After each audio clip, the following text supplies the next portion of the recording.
Hi ಎಲ್ಲರಿಗೂ and welcome back. Krishna ಜನ್ಮಾಷ್ಟಮಿಗೆ ಮಾಡುವಂತಹ ಒಂದು ರುಚಿಯಾದ ಸಿಹಿ ಅವಲಕ್ಕಿ ಪ್ರಸಾದದ ರೆಸಿಪಿನ ನಾನಿಲ್ಲಿ ಶೇರ್ ಮಾಡ್ತಾ ಇದ್ದೀನಿ. ಹಲವಾರು ಕಡೆ ಬೇರೆ ರೀತಿಯಲ್ಲಿ ಮಾಡ್ತಾರೆ. ನಾನು ಬೇರೆ ಒಂದು ವಿಧಾನವನ್ನು ಆಲ್ರೆಡಿ ಶೇರ್ ಮಾಡಿದ್ದೀನಿ. ಇದು ಒಂದು ವೆರೈಟಿ.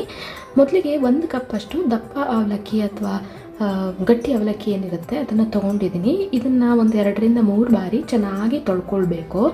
ತೊಳೆದಾದ್ಮೇಲೆ ಏನು ನೀರಿರುತ್ತೆ ಅದರಲ್ಲೇ ಇದು ನೆನೆಯೋಕ್ಕೆ ಬಿಡಬೇಕು. ಪುನಃ ನೀರು ಹಾಕಿ ನೀವು ನೆನೆಯೋಕ್ಕೆ ಇಡಬಾರ್ದು.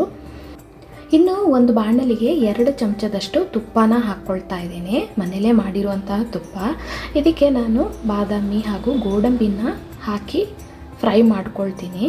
ದ್ರಾಕ್ಷಿನ ನಂತರ ಹಾಕುವಂಥದ್ದು. ಒಟ್ಟಿಗೆ ಹಾಕಿದ್ರೆ ನಿಮಗೆ ಅದು ಚೆನ್ನಾಗಿ ಫ್ರೈ ಆಗೋದಿಲ್ಲ. ಫಸ್ಟ್ ನೀವು ಗೋಡಂಬಿ ಬಾದಾಮಿನ ಹಾಕಿ ಸ್ವಲ್ಪ ಫ್ರೈ ಮಾಡ್ಕೊಂಡು ಆದಮೇಲೆ ನೀವು ದ್ರಾಕ್ಷಿನ ಹಾಕಿ ಫ್ರೈ ಮಾಡ್ಕೊಳ್ಬೇಕು. ಸ್ವಲ್ಪ ಕಲರ್ ಚೇಂಜ್ ಆಗ್ತಾ ಇದೆ ಅಂದರೆ ಇದು ಆಗಿದೆ. ಇದನ್ನು ನಾನು ಸಪರೇಟಾಗಿ ತೆಗೆದಿಟ್ಕೊಳ್ತಾ ಇದ್ದೀನಿ. ಇನ್ನೂ ಯಾರೆಲ್ಲ ನನ್ನ ಚಾನಲ್ನ ಸಬ್ಸ್ಕ್ರೈಬ್ ಮಾಡದೆ ನೋಡ್ತಿದ್ರೆ ಸಬ್ಸ್ಕ್ರೈಬ್ ಮಾಡಿ ಹಾಗೂ ಪಕ್ಕದಲ್ಲಿರುವ ಬೆಲ್ ಐಕನ್ ಪ್ರೆಸ್ ಮಾಡಿದರೆ ನಾನು ಹಾಕೋ ವಿಡಿಯೋ ನೋಟಿಫಿಕೇಷನ್ ನಿಮಗೆ ಸಿಗುತ್ತೆ. ನೋಡಿ, ಈ ರೀತಿ ತೆಗೆದಿಟ್ಕೊಂಡಿದ್ದೀನಿ. ಇನ್ನೇನು ತುಪ್ಪ ಇದೆ ಅದಕ್ಕೇ ನಾನು ಅರ್ಧ ಕಪ್ಪಷ್ಟು ಬೆಲ್ಲದ ಪುಡಿನ ಹಾಕ್ಕೊಂಡಿದ್ದೀನಿ. ಅದು ಕರಗಕ್ಕೆ 1/4 ಕಪ್ಪಷ್ಟು ನೀರನ್ನ ಕೂಡ ಸೇರಿಸ್ಕೊಂಡು ಚೆನ್ನಾಗಿ ಮಿಕ್ಸ್ ಮಾಡ್ಕೊಳ್ತಾ ಇದ್ದೀನಿ. ಇಲ್ಲಿ ಪಾಕ ಬರೋ ಅವಶ್ಯಕತೆ ಇಲ್ಲ, ಜಸ್ಟ್ ಬೆಲ್ಲ ಕರಗಿದ್ರೆ ಸಾಕು. ನೋಡಿ, ಚೆನ್ನಾಗಿ ಕುದೀತಾ ಇದೆ ಹಾಗೂ ಬೆಲ್ಲ ಕೂಡ ಚೆನ್ನಾಗಿ ಕರಗಿದೆ. ಈ ರೀತಿ ಕರಗಿರೋ ಬೆಲ್ಲಕ್ಕೆ ನಾನು ಅರ್ಧ ಕಪ್ಪಷ್ಟು ಒಣ ಕೊಬ್ಬರಿ, ತುರಿದಿರುವ ಒಣ ಕೊಬ್ಬರಿನ ಸೇರಿಸಿದ್ದೀನಿ ಹಾಗೂ ಫ್ಲೇವರ್ಗೆ ಏಲಕ್ಕಿ ಪುಡಿನ ಕೂಡ ಸೇರಿಸ್ಕೊಂಡು ಚೆನ್ನಾಗಿ ಮಿಕ್ಸ್ ಮಾಡ್ಕೊಳ್ತೀನಿ. ಒಣ ಕೊಬ್ಬರಿ ಹಾಕಿರೋದ್ರಿಂದ ತುಂಬ ಇದು ಪಾಕದಲ್ಲಿ ಫ್ರೈ ಮಾಡೋ ಅವಶ್ಯಕತೆ ಇಲ್ಲ. ಈಗ ನಾವು ಏನು ತೊಳೆದಿರುವಂತಹ ಅವಲಕ್ಕಿ ಏನಿರುತ್ತೆ ಅದನ್ನು ನಾನು ಇಲ್ಲಿ ಸೇರಿಸ್ಕೊಂಡಿದ್ದೀನಿ. ನೋಡಿ, ಸಾಫ್ಟಾಗಿ ಉದುರುದ್ರಾಗಿ ಆಗಿದೆ. ಇದನ್ನು ಹಾಕಿ ಚೆನ್ನಾಗಿ ಮಿಕ್ಸ್ ಮಾಡ್ಕೊಳ್ಬೇಕು.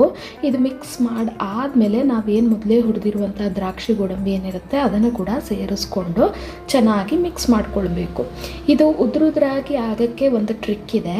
ಏನಪ್ಪ ಅಂತಂದರೆ ಇದು ಚೆನ್ನಾಗಿ ಮಿಕ್ಸ್ ಆದಮೇಲೆ ಸ್ವಿಚ್ ಆಫ್ ಮಾಡಿ ಹಾಗೇ ಒಂದು 5 ನಿಮಿಷ ಮುಚ್ಚಿಡಿ.